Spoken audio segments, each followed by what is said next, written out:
Now, what is a way forward? What you need to know, there's a law that says that no new opinion poll should be published. Law that says that no new opinion poll should be published less than 5 days to the election. So if the election, the law. 9th of August as the election and work backwards, the absolute last time any opinion poll company can publish new data is the 4th.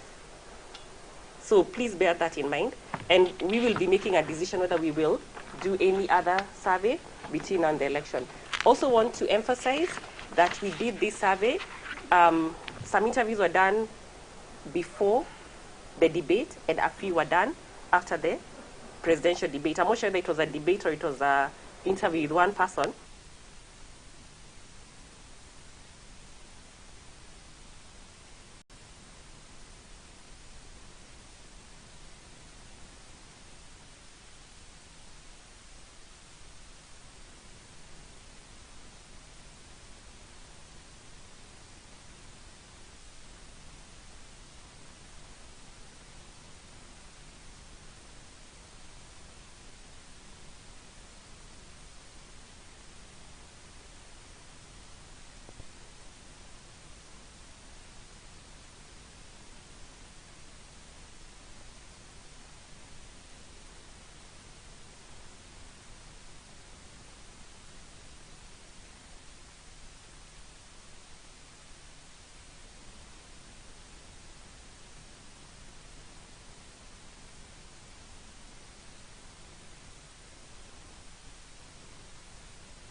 To get some ideas, perhaps, of how to analyze such research findings, I invite all of you to read my pieces for the online publication, The Elephant. The fourth piece was published the day before yesterday, uploaded. So I invite you to read that. Also, I should say we're very happy today to have with us one of our former colleagues, 𝗔𝗕𝗢𝗨, who used to work with Michael, Maggie, and me for many years. He then disappeared, went overseas, where he's working on his doctorate, but he just happened to have come home, and he's with us today. I wanted him to do the presentation to remind him of the good old days, but he decided he's still on holiday, so we'll let him relax. So let me page down. Nothing's happening. Arrow, maybe. Enter. How do I? Oh, I have to go here. Put the arrow on here. There we go. I think that's it. No, still not going. Enter. Where's that? Let's try this. Here we are. Whoops, that goes to the end. Can somebody help me move this? You can see I'm not very high tech. Page down.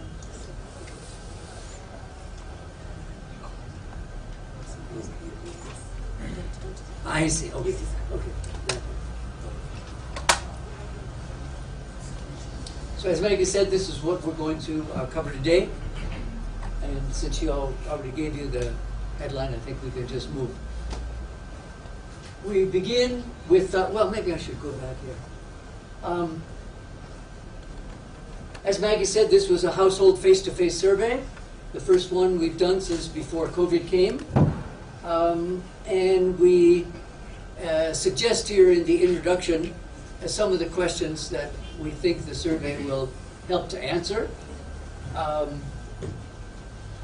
Whether there's been any significant change in the presidential race over the last month. You'll recall the last Tifa survey was conducted the last week in June, and I believe we released it on the 11th of July.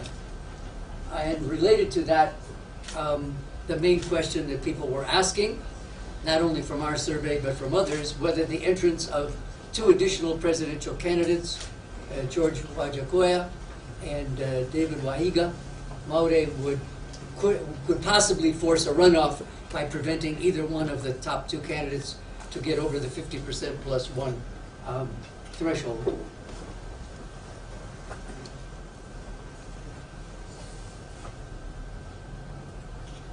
And we also raised some other questions. What do Kenyans think elections actually mean in terms of possibly changing their lives? And then, as Maggie said, how do they evaluate the performance of President Uhuru Kenyatta as he prepares to leave office? So we start with a couple of findings from about the political sort of context, Kenya's political culture. And I should also say before we get started, we have additional information from this survey, which we'll release probably via video or maybe email next week. More details on certain issues that I'll mention at the end. And the three issues about political culture that we included in this survey and this release. What do people think motivates people to run for office? What do they think about corruption as a potential impediment to good leadership? And then what do they think about how assured are they of election integrity? That people who get the most votes counted fairly will actually be declared the winners. So we asked this question, and you can see the verbatim question is at the bottom. And these two options were read out. What do you think is the main reason why people enter politics? Either for benefit of their community and the country, which is in green, or for their own personal or family interests. And you can see there's a slight majority that believe, I guess more positively, that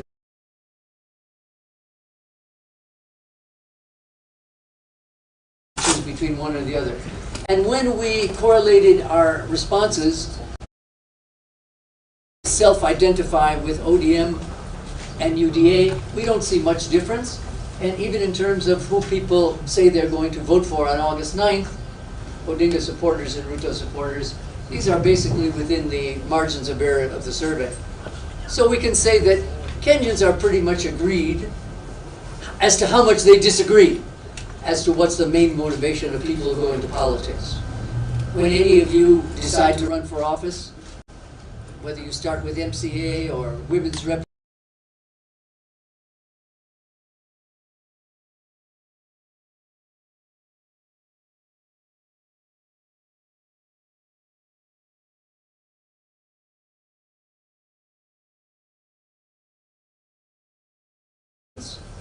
maybe more on the Azimio side, but we asked this question. Do you think someone who's been involved in corruption in the past can still be a good leader? And we see majorities, both for all Kenyans and supporters of the two presidential candidates, believe they cannot, but you see that as more of a concern or a perceived impediment to good leadership among those who are preparing to vote for Raila Odinga and Martha Karua. 81% versus 67% of those who are preparing to vote for William Ruto and Rigathi Gachagua. What's that, a 14% difference. With a margin of error in this survey of about plus or minus 2%, that is certainly significant, but not overwhelming. It's not like supporters of one presidential candidate 100% agree and 0% of the others agree. No, it's majorities for both groups. And then we also asked this general question, not how much confidence do you have in IEBC, which is also important, but the question, do you think someone, sorry, I've got the wrong question there at the bottom, Maggie, we have to put that in, and that is, the question was, do you think in this election some people who get the most votes will not be declared as the winners? And we see that only about a quarter think that that's very likely. But only 40%, fewer than half, think that it's not likely. And we don't see much difference, again, between supporters of the two.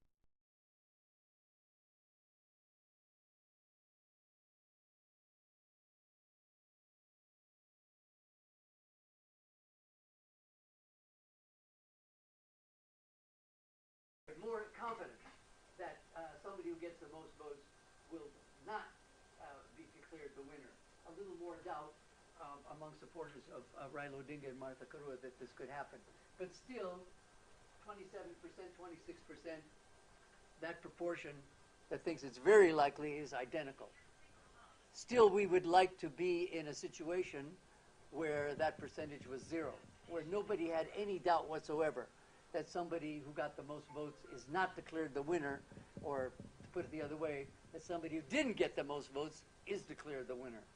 So we can still see a certain amount of doubt about the integrity of Kenyan elections. When the election's over and we do our first survey after the election, it will be important to ask, are you aware of anyone who was declared the winner who didn't get the most votes? So that will be the real test. I don't know why we've gone off here from the display. I didn't touch anything. Is there a loose?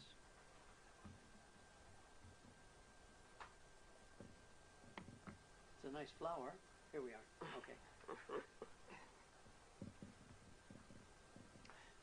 Then, as Maggie said, we next turn to voter participation, voter registration, and reasons for those who are not registered. And then, though everyone who said they were registered, we asked them if they could name their polling station. And then, again, those are registered as of the time of the survey, which was just last week. How certain are they that they will vote? We found that 93% of our respondents said, indeed, yes, they are registered voters. No real difference between men and women. And even in age groups, not much difference, except for the youngest age cohort of just 18 to 24, where not even 3/4 said they were registered. The next cohort, 94, but for older people like me, nearly 100% said they were registered. Again, across the 9 zones that we use in the country, not much of a variation. Really only South Rift drops below 80%. And as you'll see in the demographic slide, that South Rift zone includes just 2 counties, 𝗔𝗕𝗢𝗪𝗓 and Narok. Why there should be fewer people in those 2 counties that are registered on average than the other 8 in the other 8 zones, I cannot tell you. Maybe we could go back to the IEBC registration figures and look at the last census and see if these figures actually match.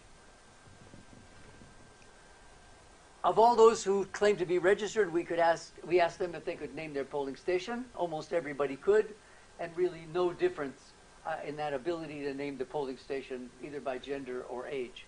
And we might say that the fact that some of these people, a few, could not name their polling station does not necessarily mean that they were lying to us when they said they were registered. Maybe they forgot. Maybe they moved their place of registration to a new polling center and they couldn't remember it.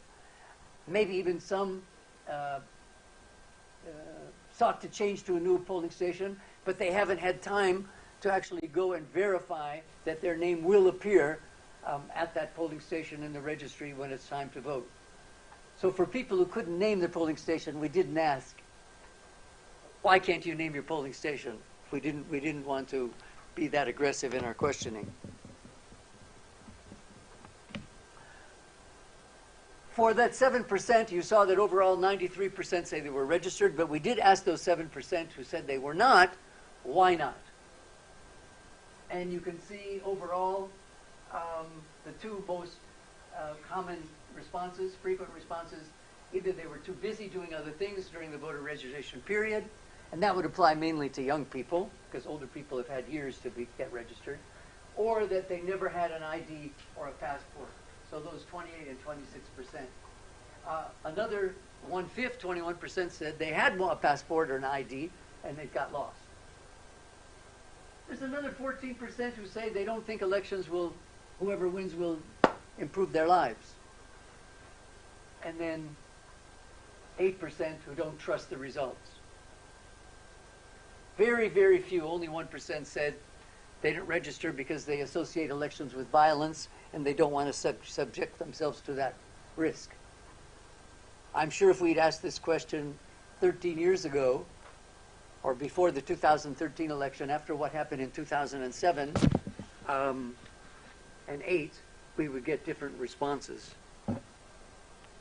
Fortunately, that fear of violence has just about disappeared.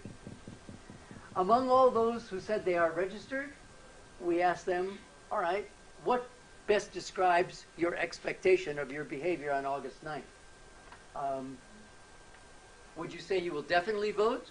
You will probably vote? You probably won't vote? Or you definitely won't vote? And we have only 4% who said either they definitely won't vote or they probably won't vote. So that gives an indication that there's a very high level of interest in this election among Kenyans. The total, 77% who said definitely. When we correlated that response with those who say they intend to vote for either Odinga and Karua or Ruto and 𝗔𝗕𝗢𝗀𝗧, we see a slight difference of 7% more of the Odinga Karua supporters who are saying they will definitely vote, as opposed to just 77% of those who said they're going to vote for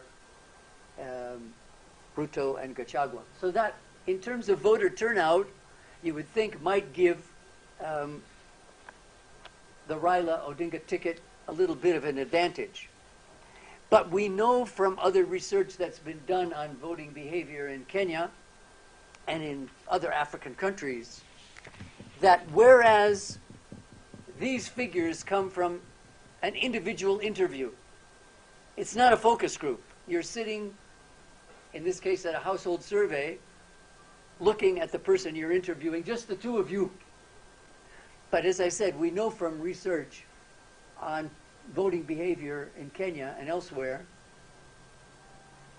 in contrast to European countries, US, where life is more individualized, the act of voting in Africa and in Kenya in particular is much more of a social or communal event. People are subjected to pressures, encouragement, and so on as to what they actually do on election day. Those of you who've covered elections before will have heard the stories that from very early in the morning, in particular areas of the country, not everywhere, party agents, candidates agents, and not just for president, but even down to MCAs, are going house by house to make sure that people are going out to vote. And there can be pressure from community leaders, people within the family, the clan, and so on. I remember on election day in 2013, I was driving around Limuru, and by midday, when I met a group of people on the side of the road, I asked them, have you people voted? And they were all happy to show me the ink on their thumb. And I said, is there anybody who hasn't voted around here? This was only 1 o'clock in the afternoon. And they pointed at a row of shops and kiosks further up the road. And they said, huwezi kununua mkate, majani, hata maziwa, kama huna wino kwa kidole. So the shopkeepers had imposed a boycott or an embargo, refusing to sell anything in their shops to people who hadn't voted. So determined were they in Limuru to elect Uhuru Kenyatta and William Ruto. I didn't ask whether these people had gone out to vote in the morning on their own or whether they had been encouraged to do so by people coming to the house. The point is just that these kinds of figures that you get when you interview people individually may not tell the whole story about voter turnout. So simply because in our research we see more of our respondents who say they're going to vote for Odinga and Karua say they will definitely vote, that doesn't mean that when we get the turnout figures after election day that those will necessarily be reflected. Mobilizing voters in your strongholds in the remaining days of the campaign and on August 9th, I would say personally, that will determine who the winner is. There were only 4%, as I said, who said either they definitely won't vote, 2%, or probably wouldn't vote. And although very few in our base, as you can see, just 60, we thought, let's ask the reasons why. And you can see that overall the main reason is they would be far away from their polling station. And remember, some people, especially who live in big cities and towns, like voting at home in their rural area because they know when they finish their work in town, they'll go and retire at home. But with the cost of living having increased month by month, I'm sure the issue of transport is not easy. Those people who said they're going to be far from their polling station, we didn't ask them, does that mean now you're near your polling station and you're going to be away then? Or you're living far away from where you're registered and you won't be able to get there? And you can see that's a much bigger issue for women than men, more than double. 39% of women gave that as their reason, only 16% of men. On the other hand, an insufficient confidence that the election will make a difference in life is more than twice.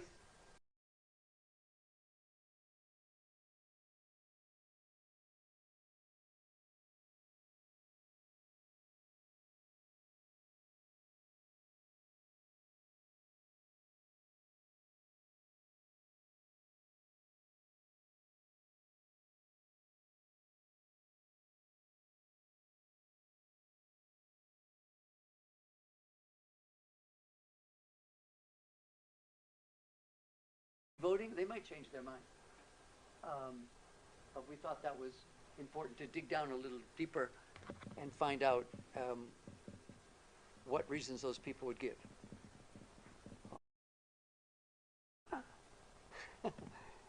Whoops. I don't know what's the problem here. Okay. Political party alignment. The most popular individual party, UDA, 41%, followed by ODM, and then way down Jubilee, Wiper. Roots Party for the first time we're registering it, and then all the other little ones, 6%. 5% said they wouldn't identify with any party. Another 3% said they might identify, but as for now, hawajaamua.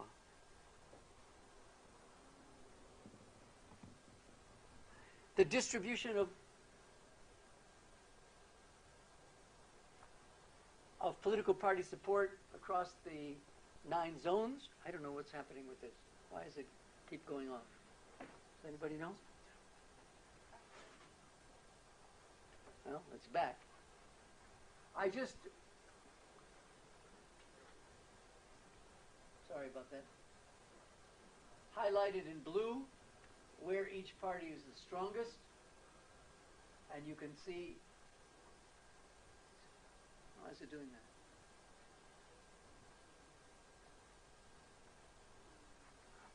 This is not a loose connection, is it?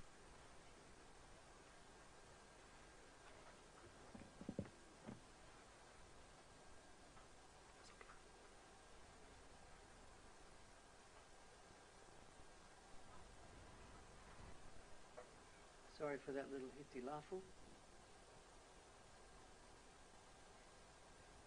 We hope that's okay. So you can see that UDA is most popular in Central Rift, where the DP comes from, and on the mountain, but has substantial support in most of the other, all the other regions really, except Nyanza. But even in Nyanza, 12% of our respondents say that that's the party they most closely identify with. ODM's support is more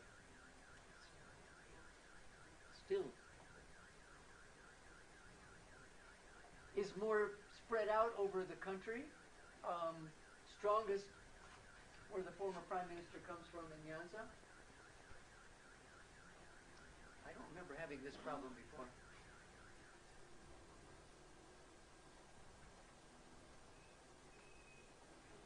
Jubilee.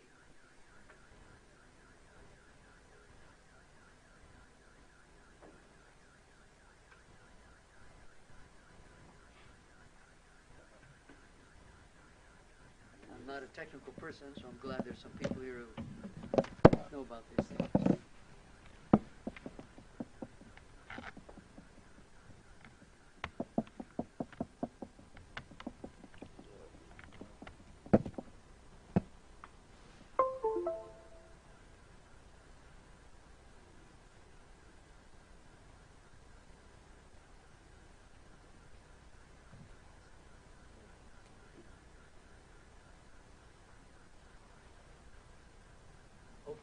losing, more stable.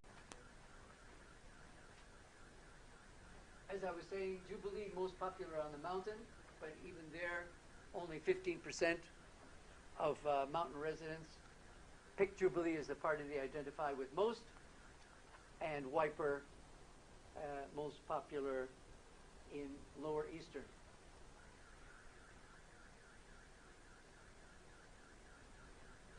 Of course, one thing we're aware of is that, well, we'll come to that in a minute.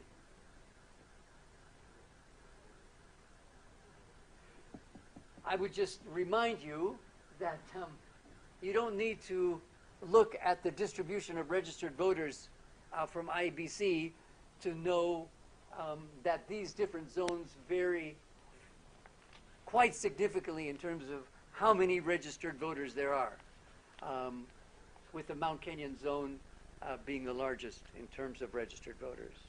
So it's not how many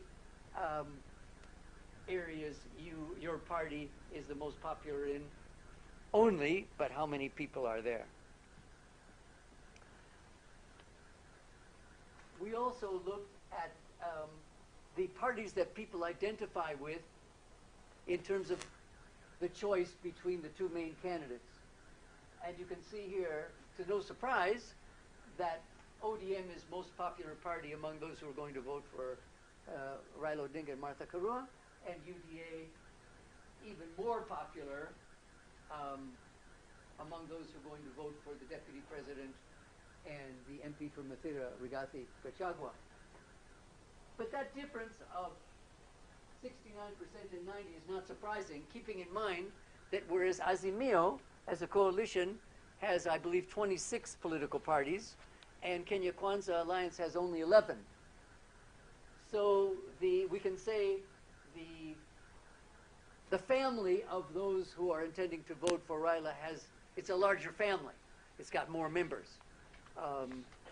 Until a later stage in the campaign, the deputy president was saying, if you're going to support me, you have to be in UDA. It was only when he was able to successfully invite former Vice President, Deputy Prime Minister Musalia Mudavadi, and Senator Moses Wetangula that he accepted ANC and Ford Kenya to keep their political party identities as they came into the Kenya Kwanza Alliance. But as we can see, far more of his potential voters also identify with his political party. Quickly looking at the trend of political party support over the last 2 years, just over 2 years now. UDA, ever since it emerged at the end of 2020,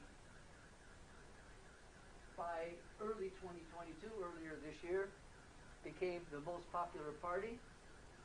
Only in April, where those who were undecided or didn't identify with any had a higher figure. But as we approach the election, you can see those who are undecided or identify with none dropping significantly from 26 to just 9%. And as these people decide, they are basically choosing either one or other of the main political parties, which is why both their numbers are going up. You're much more likely to decide what to eat in a restaurant once you're given the menu. Kabla hujapewa orodha ya vyakula, si rahisi kuamua utakula nini. But when the waiter gives you that menu, then you start to finalize your choice. Again, to summarize, within the Azimio la Umoja coalition,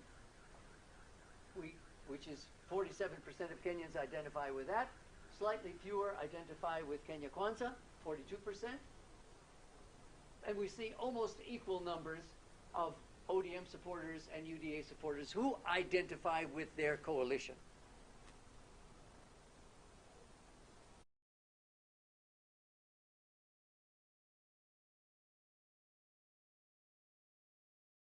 Based on local races. Coalition support, again, across the different zones. We can see that in Central Rift, Kenya Kwanza is by far the most popular coalition. And in Nyanza, it's Azimio. Again, this is where the two presidential candidates come from. And this distribution of coalition support pretty much mirrors that of political party support. Mount Kenya, again, the 𝗔𝗕𝗢𝗄𝗧 coalition, very popular. South Rift and Lower Eastern. And at the coast, Azimio is more popular, but not overwhelmingly so. We can see, if not a very, how can I say, a strong presence of multi-partyism, but also multi-coalitionism, that almost all the parts of the country are highly contested. And if you make a map, and maybe some of you have been doing this in your newsrooms, of where these candidates have been going in their campaign activities after the last month or two, they're basically going to all the same places. I don't think the deputy president spends a lot of time in South Nyanza or in Luo Nyanza. And I don't think the Raila Odinga Karua campaign has spent a lot of time in the Kalenjin areas of the Rift Valley, because that's not where their potential votes are. I'm not saying they don't go there at all. Compared to what we were seeing in the early 1990s, there's much more political tolerance in Kenya now. We don't have people saying, these are zones, you can't come here. I think Kenyans have become much more comfortable, much more tolerant of political differences. And I think that's, personally, my opinion, I think that's healthy, good for evolving democracy. But it just shows that almost every part of the country is really competitive. How these people in the different campaigns each week or each day decide where they're going to go, I have no idea. Maybe we'll do some interviews with them afterwards. But basically, as we've been seeing in your colleagues' analysis in the media, every campaign visit, every location, you have to decide, do I want to go and try to convince undecided voters to come and vote for me, or even convince people who have decided they're voting for my opponent to change? Or do I want to go to the places where I know I'm popular, mainly to maximize voter turnout on August 9th, among the people who would vote for me anyway, based on our own research, whether Tifa's polls or their own internal polls that they've been doing.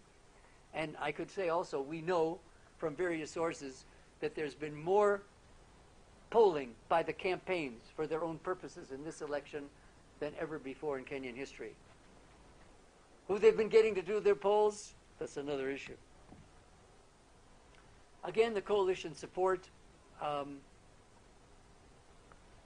across the regions, basically what we showed in the previous slide, so I don't think I have to repeat that.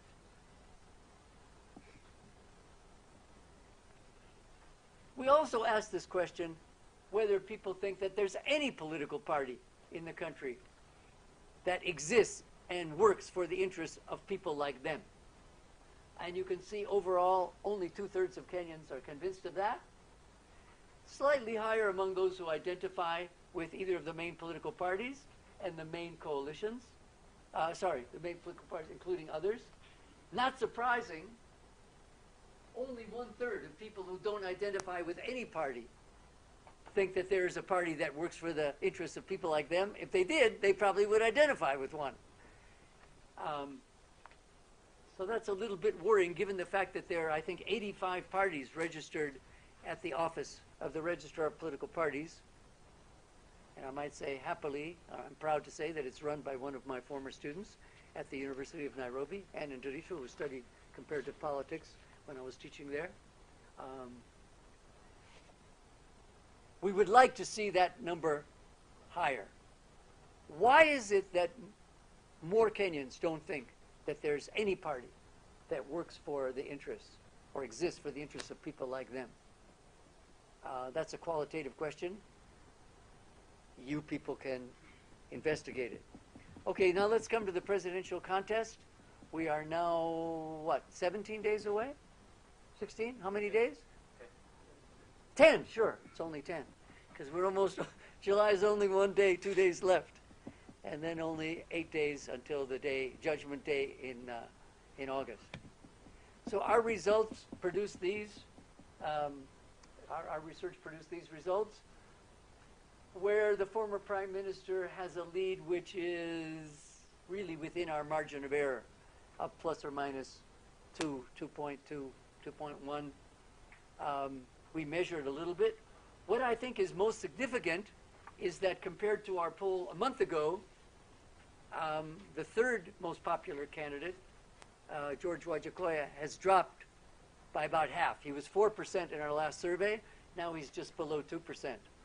And the fourth candidate, just getting enough mentions to register 0.1%. I saw he was campaigning around the mountain yesterday, wasn't he? Was it Laikipia? Can't remember where he was. Where was he yesterday? Anybody remember? Anyway, the issue here is how many votes, what proportion of the vote do these two other candidates have to get in order to prevent either of the two main candidates for winning on August the 9th. As of now, the two of them together, 1.9% is just enough to present either when they themselves are shingo kwa shingo, neck and neck. But we know that this percent of undecided and no response, nearly 7%, 7.1, there's no place on the ballot to mention, to mark undecided. If you don't vote for the presidential candidate, any, that vote is taken away from the hesabu. So you can see, or you can guess, you can do with your own calculator, if you take away 7%, it pushes both of them much closer to that 50% mark. But as long as the two other candidates are getting 2% or more, if they're very close, we're going to have a runoff. Are we predicting that? No. We can't tell. Even if we were giving you these figures on August the 8th and violating the law, but we wouldn't do that, we couldn't be sure, because so much would depend on voter turnout in a close election. The distribution of presidential support across the country, again, we highlighted in blue, where each of the two main candidates are most popular. And again, as with political parties and coalitions, you can see there's much more geographic concentration of support for the DP and his running mate in Central Rift and on the mountain, highly populated areas, whereas the 𝗔𝗕𝗢𝗪𝗓 ticket is leading in 5 of these zones. But just look, even in some of the zones where they're leading, they're not leading by very much. 60 versus 34, 61 versus 26. In Nairobi, 59 versus 34. Even in Lower Eastern, 58 versus 35. Coast, 57-37. And that, again, goes back to the point I made a minute ago. This helps to explain why their campaign footprints are crisscrossing each other most every day, or at least in the course of a week. Because it's only in those homeland areas, Central Rift, where the Raila campaign won't spend much time, or especially Nyanza, where Raila comes from, where there won't be much campaign activity. In fact, between now and the election, I would be surprised if either campaign went to the opponent's backyard, home area. Not much reason to do that when there's so much other contestation across the country. I've been looking at Kenyan elections for, I don't know, 30, 40 years. I've never seen such a hotly contested distribution between the main contenders as in this one, which I think puts more pressure on IBC to produce a result that people have confidence in.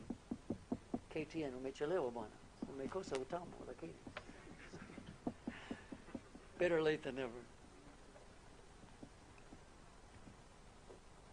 Now, we wanted to get inside the numbers a little bit in terms of some key demographics. And what do we see? We see that surprisingly perhaps, the 𝗔𝗕𝗢𝗪𝗓 ticket suffers from more of a gender gap than does the all-male ticket of Ruto and Gachagua, where 9% more men say they're going to vote for Raila, whereas 3% more women than men say they're going to vote for Ruto. When Martha Karua was originally, the day when she was announced, was it 16th of May or 17th?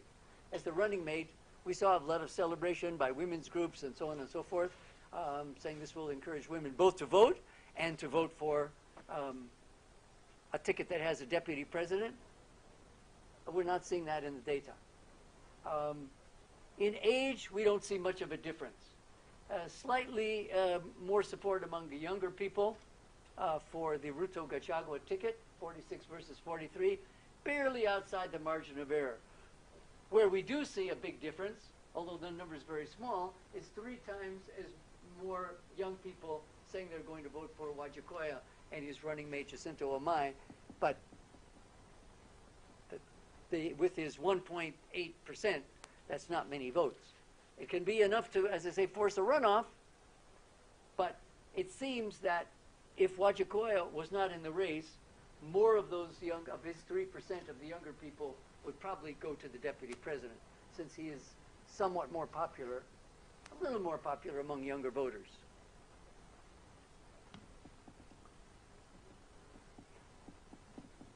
So I think that covers it in terms of gender and age.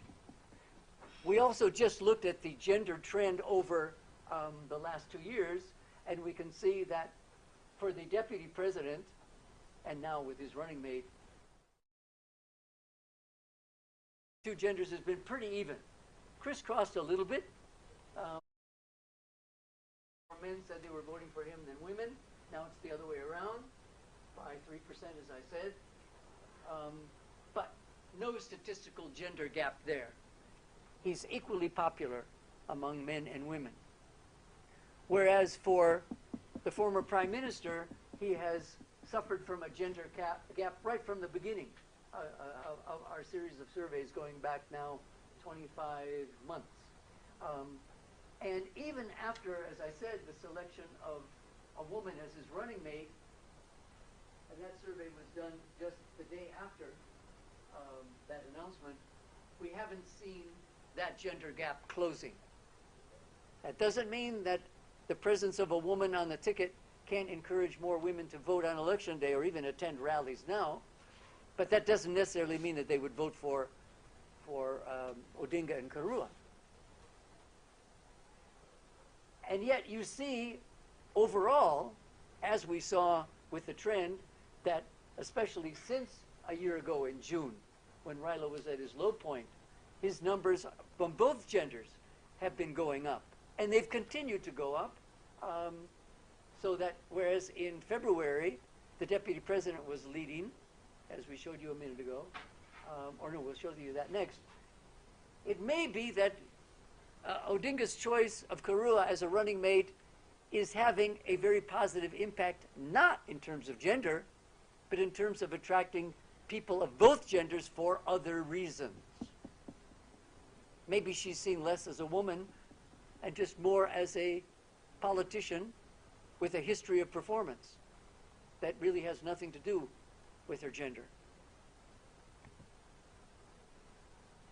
We compared the change between our last survey a month earlier and this one across the regions in total.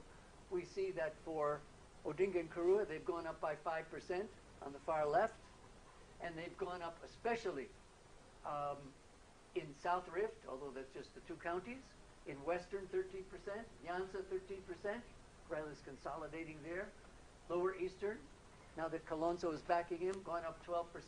He's only dropped in Ruto's home area of Central Rift by 5%. That's the only place his numbers have gone down in the last month, or their numbers have gone down, because now we're talking about a pair of candidates. Nairobi, not much change within the margin of error, just 2. Mount Kenya has gone up just a little bit,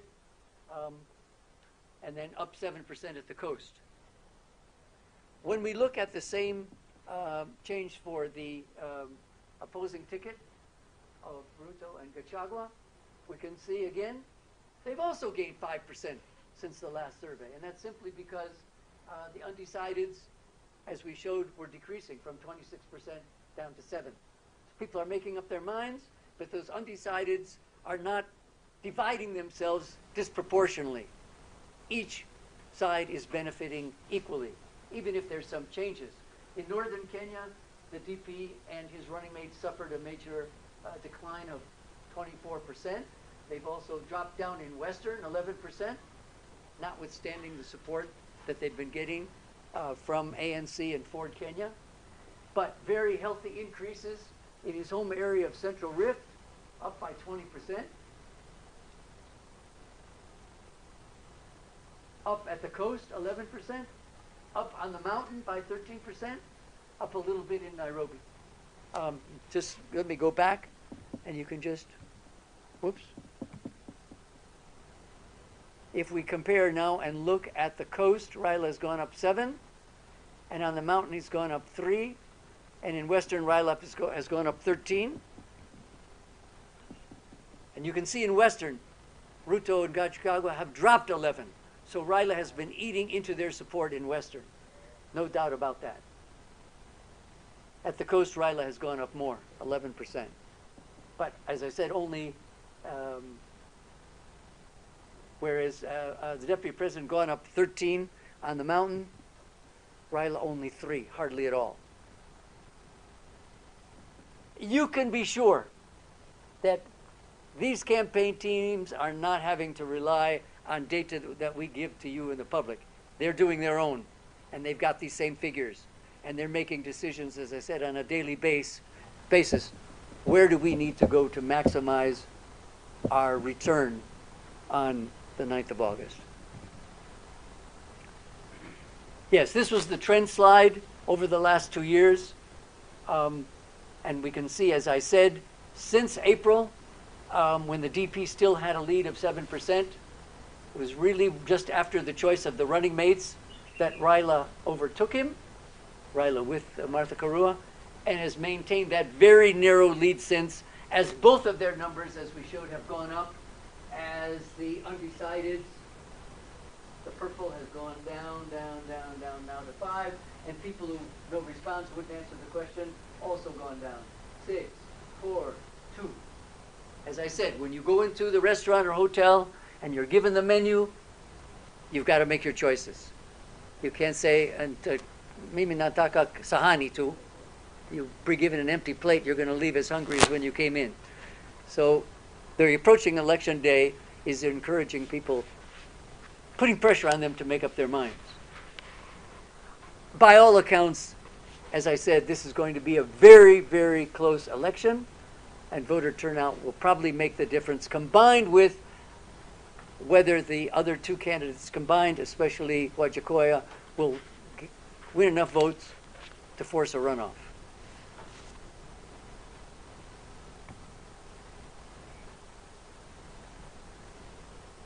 We then ask people, what's the main reason that you are voting for either Raila or Ruto? We left the other candidates off because their numbers are too small. And you can see, starting with the green for the deputy president, overwhelmingly, his supporters mentioned something about the economic promises of his manifesto. Economic growth, cost of living proposals to deal with that, support for youth, the poor and the elderly, job creation. Overwhelmingly. It's not to say that those who are voting for the former Prime Minister don't also mention that, but not as many. Where the former Prime Minister scores highest is in experience, and also he scores higher, and we didn't read these off, these were spontaneous mentions by the respondents, they had to give only one reason. Raila scores much higher, more than double on devolution, support for devolution. I'm sure that comes from his, the BPI proposal of more than doubling the statutory allocation to the counties from Treasury. Also anti-corruption, big difference there, those who mentioned that. And those are the main areas where, and also age. It's interesting that it seems that most of his supporters see age as equivalent to experience. Not that he's actually too old to function. So that more than twice as many of his supporters mentioned age as a positive reason for voting for him. as compared with the deputy president. As somebody who's about the same age as Raila, that makes me feel good.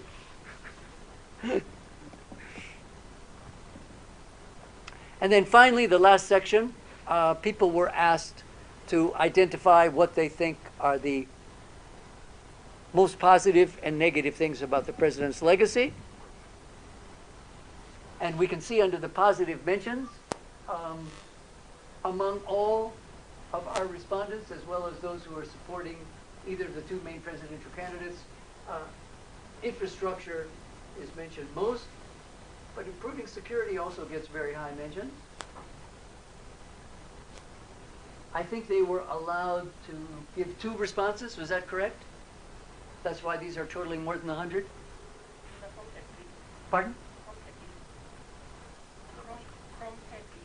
I see. The lists were read out. Okay. And asked if they scored them positively or directly affected. Right at the top. And not much difference between supporters of Raila Odinga and William Ruto, for that matter. 40 versus 47%. Public debt, second most frequent. Again, it's not something that Kenyans are aware of day to day. I guess you have to be an economist or a business person or a banker to realize how serious debt is. 12% of Kenyans couldn't think of anything negative about him. Interestingly, 3 times as many of the deputy president's supporters than the former prime minister identified the betrayal of the DP as a negative aspect of his legacy, even if the numbers are not very high, only 8% overall. And a few other mentions, negative at the bottom: destruction of Jubilee, extrajudicial killings, and so on. Of course, historians will have their own analysis, interpretations of what his legacy is. But for any leader who has made a mark in history, there are going to be positives and negatives. And I believe that takes us to the end of the presentation. I'd be very happy to. Now, it's interesting that this act on the publication of electoral polls within the 12 months before an election, among the demographics, the act only mentions one that has to be included in the release, and that's education. I don't know why. They don't require you to release the age distribution, employment status, income. You have to ask people who are in.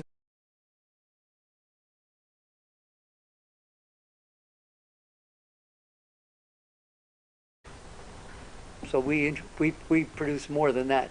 And then to know which county is in which of our zones, I was interested to see that both of the other main pollsters or survey companies, that's Radio Africa for the Star and InfoTrack, we were the first ones to move away from the old 8 provinces over a year ago to use these, which we thought were more reflective of political concentration, political identity, and alignment in the country. But I noticed that InfoTrack, for their South Rift region, they also include Bomet and Kericho. And I discuss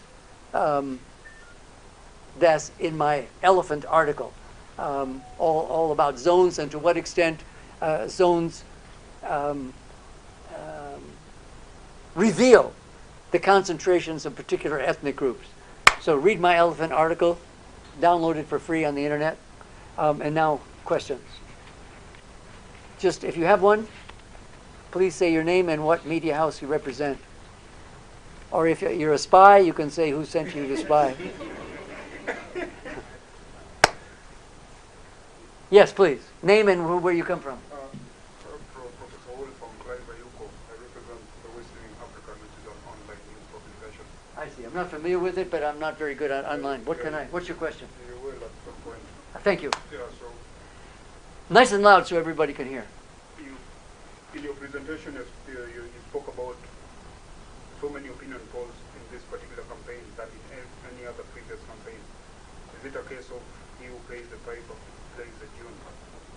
I wish it were. I wish we would get more people paying us to do more polls. We'd be releasing more than just once a month. Ukiwa na pesa tupatia, tutakufanyia. But calling the tune, I don't know what you mean by that. I don't think any serious company would produce fake results just because of who is paying them.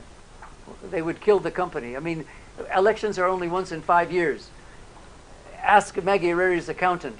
90% of the income since she started her company has not come from political polls. No company that is not drinking 𝗔𝗕𝗢𝗨𝗧 is going to play around with figures for a few surveys to get a bit of money, and then you're not going to get any other work. So nobody would do that. Also, how many people would have to be paid in a company to rig before all of them would keep quiet? In any company, there are at least 3 or 4 people who are going to know what the real results are from the field. So all of us are going to be bribed. If one person refuses, he reveals on the others, and the company is dead. I mean, come on. I don't think anybody does that. Now, I'm not saying that there aren't some polls that I've seen that I have a lot of suspicions about. There are a couple of polls that have been released that have not conformed with the act. Also, I was talking to a fellow, Peter Kimani, who works for an organization called Code for Africa, which is a non-profit company which is looking at all forms of misinformation, disinformation on internet platforms. And he gave a presentation last week, and he said every week they are finding about 6 fake surveys that have been posted online. Now, their definition of fake is not rigging the numbers.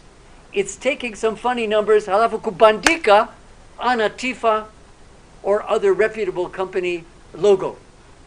And I think just the other day, Maggie had to put out a statement when she saw somebody sent her, or maybe she found it herself, that somebody had used these Tifa slides and put some figures that had nothing to do with us. Was that last week, Maggie? Every week. Every week, yeah.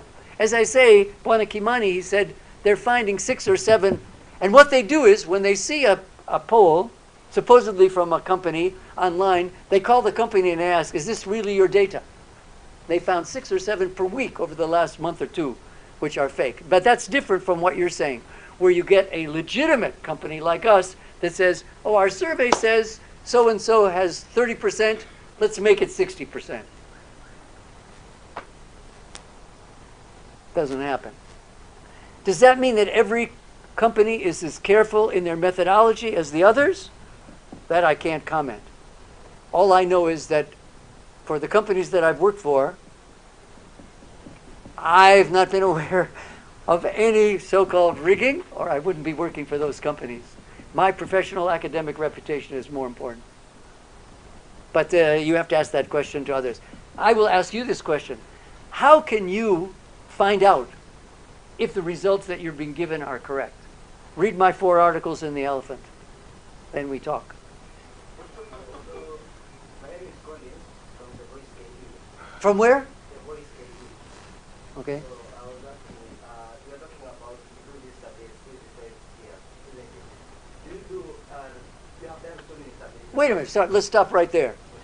When you say every 5 years, now I've shown you results going back to the middle of 2020. So we do them much more often than just in an election year. Okay, but go on. Continue.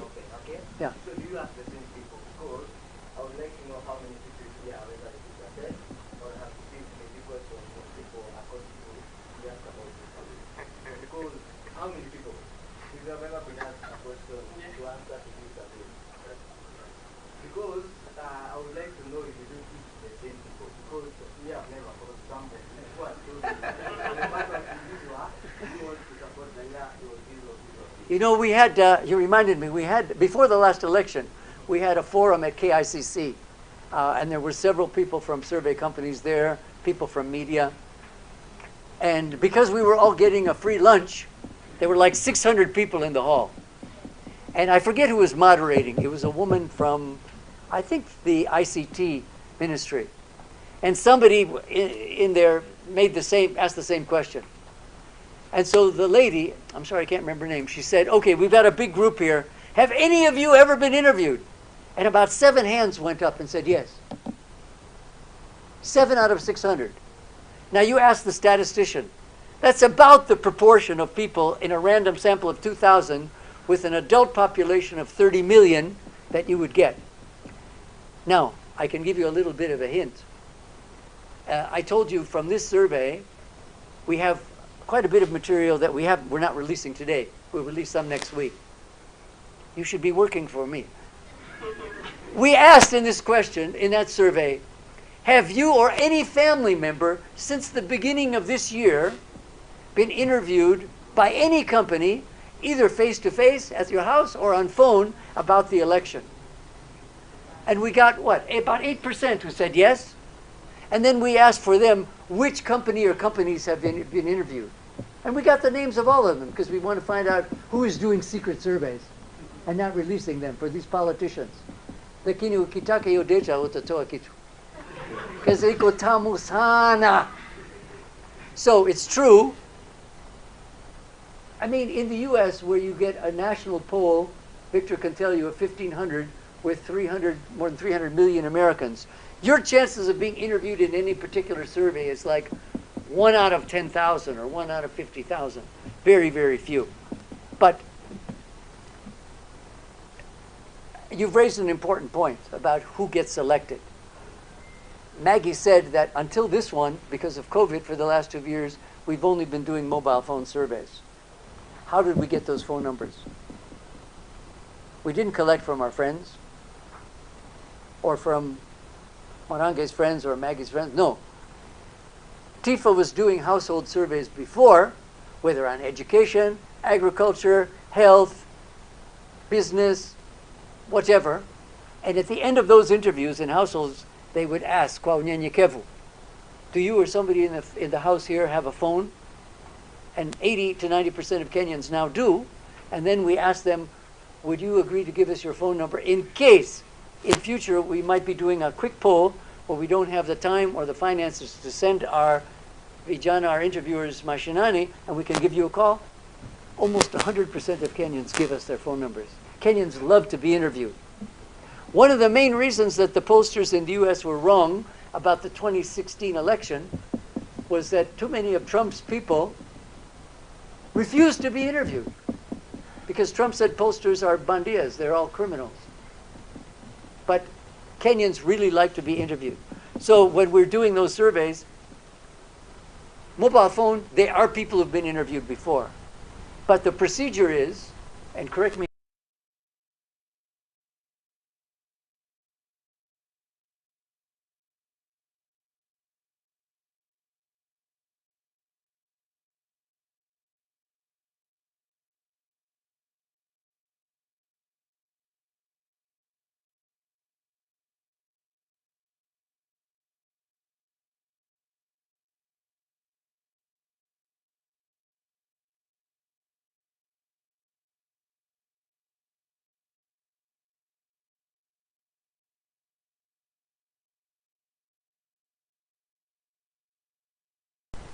it is a very highly regarded methodology to do what are called panel polls, where you pick a sample of people, however you want them to be, and you interview the same people every now and then and see how their views are changing.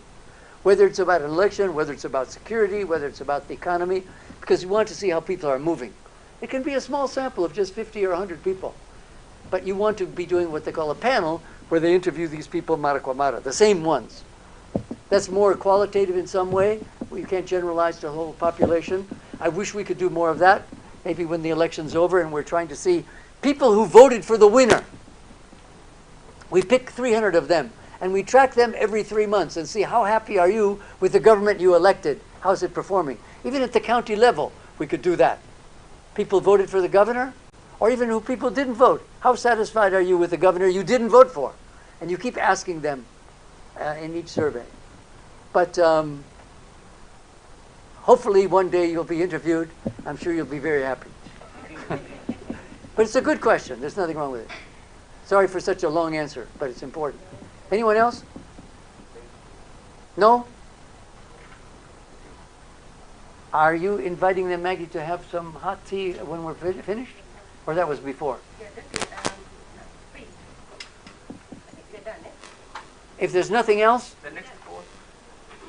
pardon me, the next one. I think Maggie said that given the fact that we have another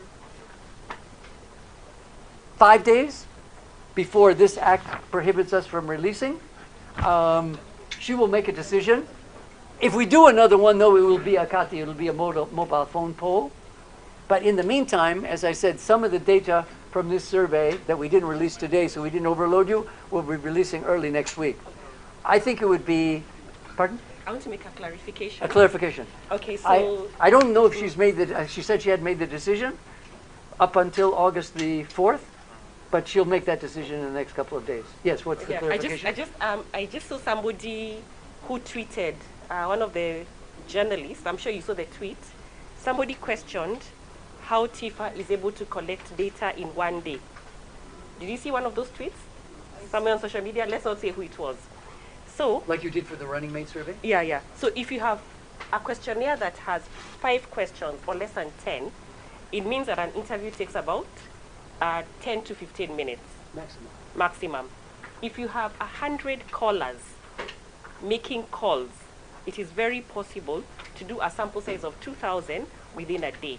When the questionnaire is long, like you've seen today, Like this one. of course, the interview takes a longer time, and therefore we cannot move as fast. So if you're going to do one more poll, the questionnaire will be very short, and we'll see how we can do a turnaround that is very short. So if you're in doubt on how we turned it around, call us and ask.